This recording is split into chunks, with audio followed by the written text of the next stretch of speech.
Welcome back to the Nephrology Board Review channel. I am Dr. Amit Koshal, and today we are continuing our landmark trials in nephrology series with AKIKI-2, the trial that answered the question we deliberately left hanging at the end of our last episode on STARRT-AKI. How long can you actually wait before starting dialysis? And is there such a thing as waiting too long? In our last video, STARRT-AKI taught us that starting dialysis early, within 12 hours, does not save lives. Watchful waiting is safe. 38% of patients in the standard arm never needed dialysis at all. But here's the question STARRT-AKI did not answer. The standard arm still had triggers: potassium over 6, pH less than 7.20, refractory fluid overload, or acute kidney injury persisting beyond 72 hours. What if we push those triggers even further? What if we were even more patient? Would we spare more patients unnecessary dialysis, or would we start losing patients to uremic complications? That is the AKIKI-2 question. By 2021, the timing field had settled on two clear lessons. Early dialysis does not help. Delayed dialysis is safe. Multiple trials, AKIKI, STARRT-AKI, IDEAL-ICU, all said the same thing. But a curious observation kept coming up. In AKIKI, roughly half the patients in the delayed arm never received dialysis. In STARRT-AKI, 38% avoided it. These patients had severe acute kidney injury by KDIGO criteria. If so many could recover without dialysis, maybe we were still being too aggressive. Maybe we could push further. Stéphane Gaudry and the French AKIKI group decided to test exactly that, a trial of late versus later. AKIKI-2 was published in The Lancet in 2021. Multi-center, open-label, randomized controlled trial, 39 French intensive care units, 278 patients. Enrollment was unique. They observed critically ill patients with KDIGO stage 3 acute kidney injury until those patients met the original AKIKI delayed strategy triggers: oliguria for more than 72 hours, or blood urea nitrogen above 112 milligrams per deciliter. Only then were patients eligible for randomization. Arm 1, the delayed strategy, 137 patients. Started dialysis within 12 hours of meeting those triggers. Arm 2, the more delayed strategy, 141 patients. Wait even longer.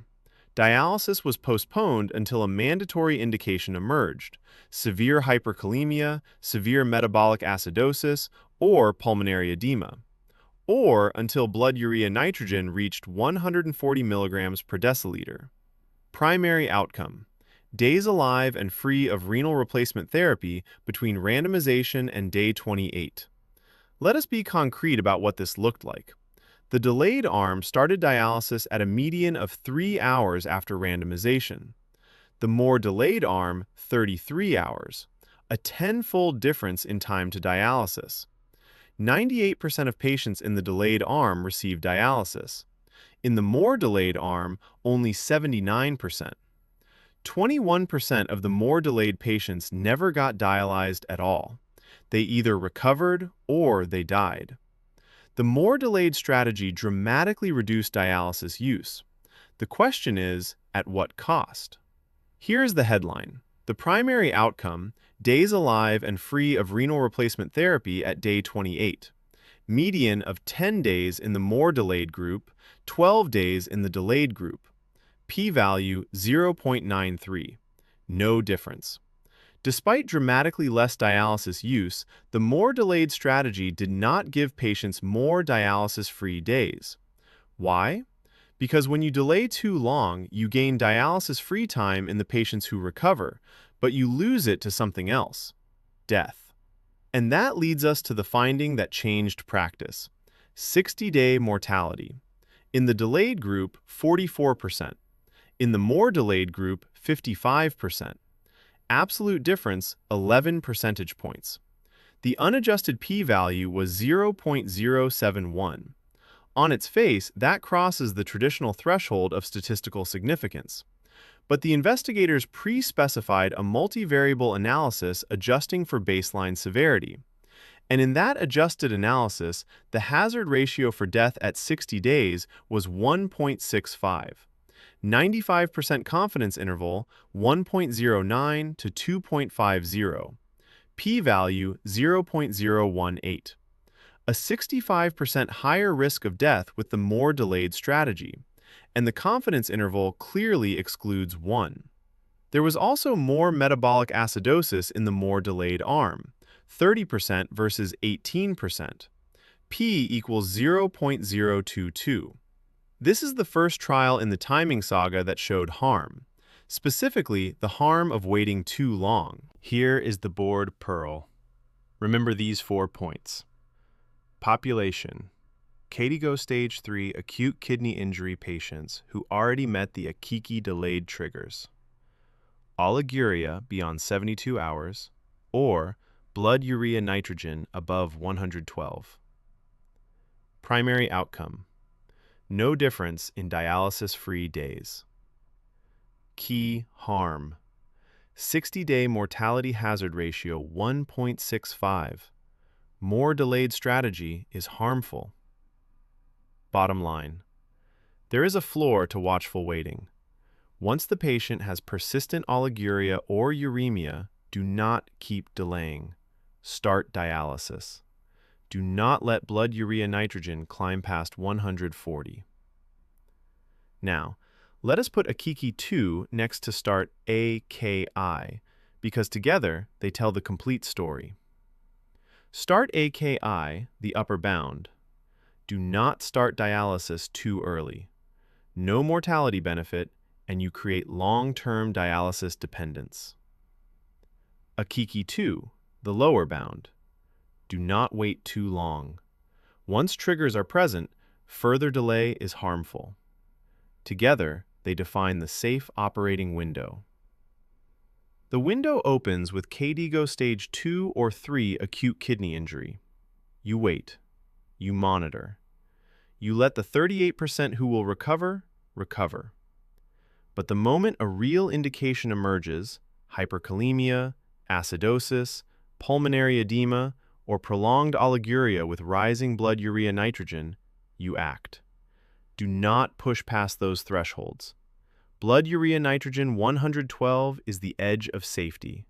140 is over the edge.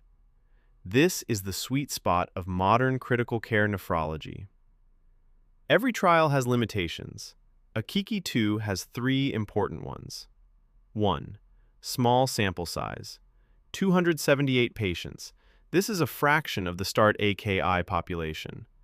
The primary outcome was negative, and the mortality finding comes from a pre-specified adjusted analysis. The unadjusted p-value of 0.071 would not have crossed the traditional bar. 2. Single country. All 39 sites were in France. Practice patterns and patient case mix may not generalize globally. 3. The primary endpoint, dialysis-free days, is confounded by death. A patient who dies early accumulates 0 dialysis-free days. When the more delayed arm has higher mortality, the denominator problem partially masks what might be a real difference in patients who survive. That said, the mortality signal is biologically plausible, statistically robust after adjustment, and consistent with what we would expect.